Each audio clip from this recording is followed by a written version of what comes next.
Capítulo 6. A partir de ese momento nuestra amistad se precipitó como los torrentes de montaña en primavera. Antes, los chicos y yo imaginábamos las jornadas de Aquiles llenas de instrucción principesca, estrategia y clases de lucha con lanza, pero yo conocía cuál era la verdad. No recibía más formación que las clases de Lira y sus propios adiestramientos. Un día íbamos a nadar y al otro trepábamos los árboles. Nos inventamos nuestros propios juegos, como echar carreras o dar volteretas.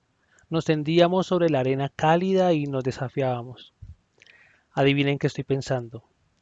El halcón atisbado desde nuestra ventana. El chico de las paletas torcidas.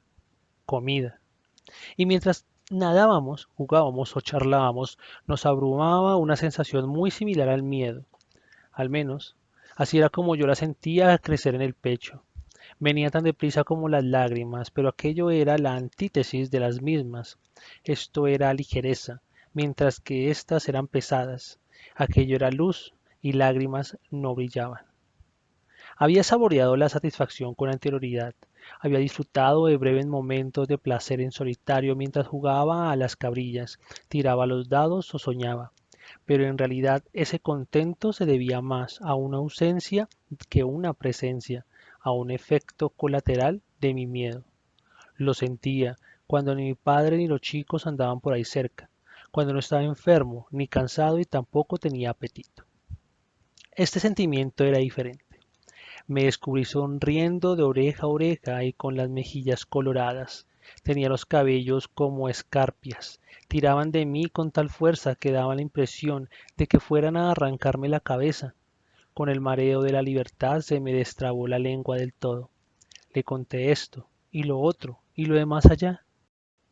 No debía tener miedo a hablar de más, ni tenía de qué preocuparme si era demasiado lento o estaba más escuchimizado, y así era todo. Le mostré cómo conseguir que las piedras rebotaran en el agua y él me enseñó a tallar la madera. Era capaz de sentir hasta la última terminación nerviosa de mi cuerpo o el menor roce del aire sobre la piel. Le observaba mientras interpretaba temas en la lira de mi madre. Mis dedos se trababan en las cuerdas y el profesor se desesperaba conmigo cuando me llegaba el turno. No me preocupaba. Tocaba otra vez, le pedía. Y Aquiles tañía la lira hasta que yo apenas lograba distinguir sus dedos en la oscuridad. Entonces cobré conciencia de mi cambio. No me preocupaba perder cuando echábamos una carrera, cuando nadábamos hasta las rocas, cuando lanzábamos las jabalinas o hacíamos cabrillas. ¿Quién podría avergonzarse de perder contra alguien tan bello? Me conformaba con verle ganar y contemplar el sub y baja de las plantas de sus pies cuando se hundían en la arena o el movimiento de sus hombros entre las olas. Eso era suficiente. A finales del verano, cuando había transcurrido un año del inicio de mi exilio, le conté cómo había matado a aquel chico. Estábamos en el patio. Nos habíamos subido a las ramas de un roble y permanecíamos ocultos tras el mosaico de colores y formas de sus hojas, donde era más fácil hablar. No sé muy bien por qué, al no pisar el suelo y estar recostado sobre un sólido tronco. Me escuchó en silencio y al término de la historia me preguntó, ¿por qué no alegaste que estabas defendiéndote? Jamás había pensado en ello. No lo sé. O podrías haber mentido. Podías haber dicho que ya estaba muerto cuando le encontraste. Le miré fijamente, atónito ante la simplicidad de su propuesta. Podía haber soltado un embuste, y eso me supuso una revelación. Aún sería príncipe de haber mentido. La razón de mi exilio no había sido el asesinato, sino mi falta de astucia. Ahora comprendía por qué había semejante desdén en los ojos de mi padre. El tarado de su hijo iba y lo confesaba todo. Recordé el modo en que apretaba los dientes mientras se lo contaba todo y supe lo que pensó. No mereces ser rey. Tú no habrías mentido. No, admitió. ¿Y qué habrías hecho tú? Aquiles se puso a tabalear los dedos sobre la rama, donde continuaba sentado. No tengo idea. No puedo imaginármelo. Se encogió de hombros.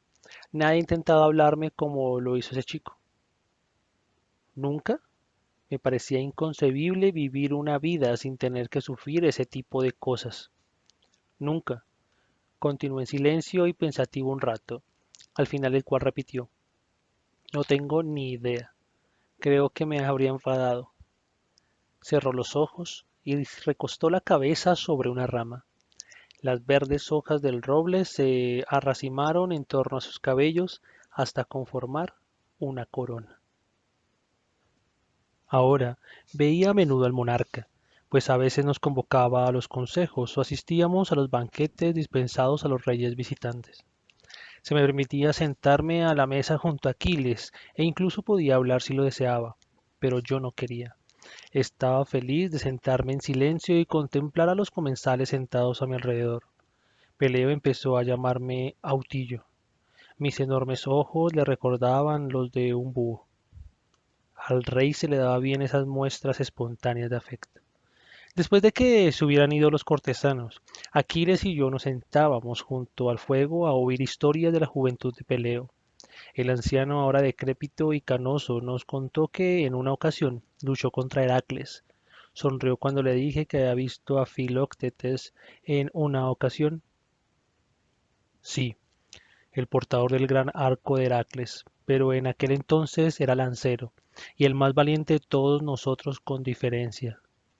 Esa clase de cumplidos encajaban bien con el modo de ser del rey. Ahora comprendía cómo había llegado a alcanzar tantos tratados de paz y alianzas. Peleo suponía la excepción entre todos nuestros héroes, tan dados a la verborrea y a las fanfarronadas. Era un hombre modesto. Nos quedábamos a escucharle y los criados añadían un leño al fuego y otro más tarde y otro. Llegábamos a medianoche o al alba antes de que nos enviara a la cama. El único sitio a donde no la acompañaba era a ver a su madre. Se ausentaba a última hora de la noche o a primera hora de la mañana, cuando todos dormían en palacio, y regresaba con las mejillas enrojecidas y oliendo a mar. Me lo contaba todo con gran profusión de detalles cuando me despertaba. Siempre es lo mismo. Deseaba saber qué he hecho, si estoy bien, me decía con voz inexpresiva. Me habla de mi reputación entre los hombres y al final me pregunta si estoy dispuesto a irme con ella. Eso me dejó embelesado. ¿A dónde? A las cavernas que hay bajo el mar. Allí era donde vivían las ninfas del mar, lo bastante profundo para que no penetrara el sol. ¿E irás? Aquiles negó con la cabeza. Mi padre dice que no debería acudir. Ningún mortal vuelve igual después de haberlas visto. Hice una señal para alejar la mala suerte en cuanto se dio la vuelta.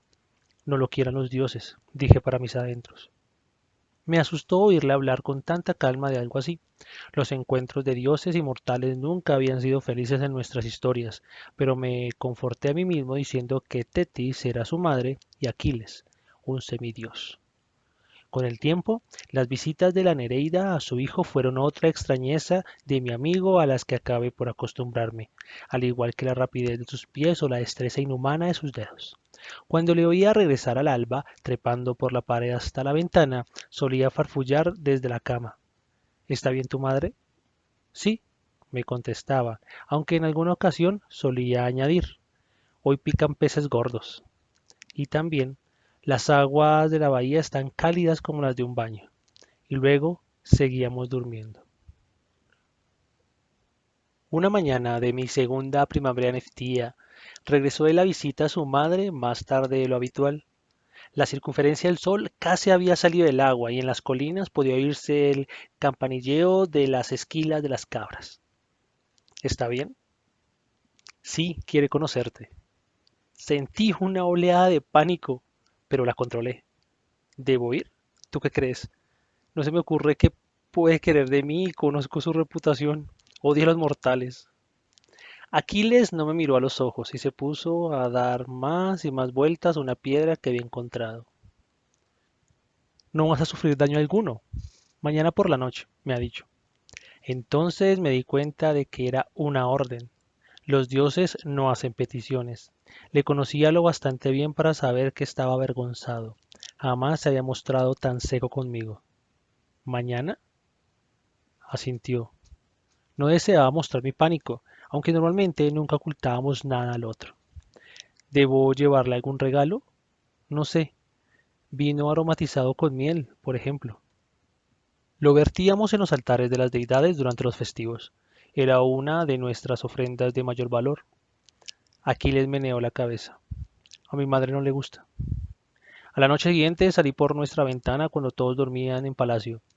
El gajo de la media luna brillaba lo bastante como para permitirme seguir mi camino entre las rocas sin el concurso de una tea. Aquiles me había dicho que solo debía buscar los rompientes y ella aparecería. También me había explicado que no necesitaba identificarme. Ella me conocería. Las olas venían cálidas y cargadas de arena. Me moví por la orilla mientras veía corretear entre la resaca a los cangrejitos blancos. Permanecí atento, pensando que tal vez oyera el chapoteo de sus pies cuando acudiera Tetis. Una agradable brisa recorrió la playa y yo, agradecido, cerré los párpados.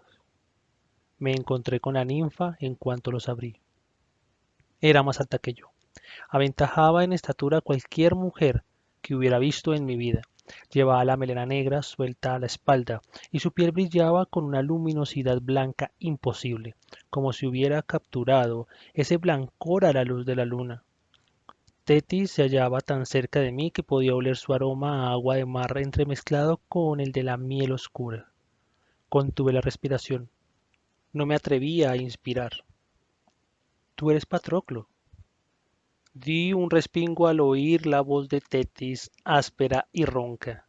Había esperado que se pareciera a un campanilleo, no al resonar de las olas contra las rocas. Sí, señora. El desdén presidió el semblante de Tetis, cuyos ojos no guardaban parecido alguno con el de una humana. Eran negros en el centro y el resto destellaba como si fuera de oro.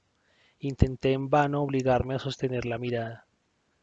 Va a ser un dios, afirmó la ninfa. No sabía qué decir, así que no dije nada. Ella se inclinó hacia adelante y por un momento casi pensé que iba a tocarme, aunque no lo hizo, por supuesto. ¿Lo entiendes? Sentí en la mejilla su aliento. No era cálido. Antes, al contrario, era tan helado como las profundidades abisales del mar. ¿Lo entiendes? Aquiles me había dicho que odiaba tener que esperar. Sí. La ninfa marina se inclinó aún sobre mí. Su boca era una suerte de cuchillada bermeja, como el vientre abierto de un sacrificio, ensangrentado y listo para la lectura de un augurio. Detrás refulgían unos dientes puntiagudos y blancos como el hueso. Bien. Luego, casi como si hablara para sí misma, añadió con despreocupación, y tú estarás muerto a no mucho tardar. Se dio media vuelta y se lanzó al mar, en cuya superficie no dejó ni una sola ondulación a su paso. No regresé de inmediato a palacio. No podía. En vez de eso me dirigí al olivar, donde me senté entre los árboles de tronco retorcido y frutos caídos. Estaba lejos del mar, pues en ese preciso momento no me apetecía oler el salitre.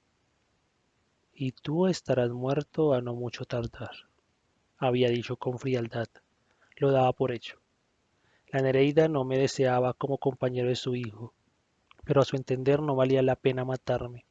A juicio de una diosa, unas pocas décadas de vida humana apenas si suponían un inconveniente. Tetis deseaba que su hijo fuera un dios. Lo había dicho con absoluta claridad, como si fuera algo obvio. Un dios. No podía imaginármelo de esa manera. Las deidades eran frías y distantes, tanto como la luna. Eso no tenía nada que ver con el brillo de los ojos de Aquiles ni la cálida picardía de sus sonrisas. La ninfa picaba muy alto. Era muy difícil convertir a un semidios en inmortal. Había ocurrido con anterioridad, ¿cierto? Estaban los casos de Heracles, Orfeo y Orión, ahora en el firmamento, y lo presidían como constelación, y festejaban con los dioses y brindaban con ambrosía. Pero esos hombres habían sido hijos de Zeus, el dios de dioses, y por sus venas corría el más puro icor. Tetis era una diosa menor entre las diosas menores, una ninfa marina y nada más. Según nuestras historias, estas divinidades estaban obligadas a halagar y engatusar para granjearse el favor de divinidades más fuertes. Por sí mismas, no podían hacer mucho más, excepto vivir para siempre. ¿En qué piensas? Era Aquiles. Venía a mi encuentro. Su voz sonó muy alta en la silenciosa arboleda, pero no me sobresalté. En parte esperaba que acudiera. Yo quería que lo hiciera. En nada, contesté. No era cierto. Claro, supongo que esa respuesta nunca lo es. Se sentó a mi lado con los pies desnudos cubiertos de polvo. ¿Te dijo que ibas a morir pronto? Me giré para mirarle sorprendido. Sí, lo siento. Se levantó una racha de viento que agitó las hojas grises de las ramas y oí el suave golpeteo de una oliva al caer. Tu madre pretende que seas un dios, le informé. Lo sé. La vergüenza alteró el semblante de Aquiles y eso aligeró mi corazón. Era la reacción propia de un muchacho, algo muy humano. Los padres eran padres en todas partes, pero la pregunta había quedado ahí y yo no iba a hacer nada hasta que supiera la respuesta. ¿Y tú quieres serlo? Hice un esfuerzo para no seguir, a pesar de que me había prometido a mí mismo formular toda la pregunta. Había estado sentado mucho rato en el olivar, ensayando ese interrogante, mientras esperaba a que él me encontrara. A la media luz de la alborada sus ojos eran oscuros y yo no era capaz de apreciar el destello dorado de sus pupilas verdes. No lo sé, contestó al cabo de un rato. No sé lo que eso significa ni cómo ocurre. Se agarró las rodillas con las manos y bajó los ojos. No quiero irme de aquí. ¿Cuándo va a suceder eso? ¿Pronto? Estaba completamente perdido. No sabía nada de cómo se hacía un dios. Solo era un mortal. Crispó el gesto y continuó en voz alta. ¿Existe en verdad un lugar como el Olimpo? Mi madre tampoco sabe cómo será. Lo finge, pero no lo sabe. Piensa que si alcanzo la suficiente celebridad, se le fue apagando la voz. Esto último al menos sí podía comprenderlo y completé la frase. Los dioses te llevarán con ellos. Él asintió, pero siguió sin responder a mi pregunta. Aquiles, le llamé. Se volvió hacia mí con ojos rebosantes de frustración y una suerte de perplejidad airada. Apenas tenía 12 años. ¿Quieres ser un dios? Esta vez resultó más fácil. Aún no, admitió, y eso liberó algo, una tirantez, de cuya existencia no me había percatado, pero no iba a soltarle, todavía no. Ahuecó la palma de la mano y apoyó el mentón en ella. Sus rasgos parecían más finos de lo habitual, como cincelados en mármol. Aunque sí me gustaría ser un héroe. De eso sí sería capaz. Si la profecía fuera cierta y hubiera una guerra, mi madre asegura que soy mejor aún que Heracles. No supe qué responder a eso. Ignoraba si se trataba de un hecho objetivo o si era amor de madre. No me preocupaba. Aún no. Aquiles permaneció callado durante unos instantes y entonces se volvió hacia mí y me espetó. ¿A ti te gustaría ser un dios? Estábamos tumbados entre olivas y hierbas. Lo encontré divertido y rompí a reír. Un momento después me imitó. No lo veo muy probable, le contesté. Me incorporé y le alargué una mano para que pudiera levantarse con facilidad. Teníamos las túnicas cubiertas de polvo y los restos de sal marina seca que cosquilleaban los pies. En la cocina había higos. Los he visto al salir, me aseguró. Solo teníamos 12 años. Éramos demasiado jóvenes como para andar dándole vueltas al asunto. ¿A que como más que tú? Te he hecho una carrera. Me reí y echamos a correr.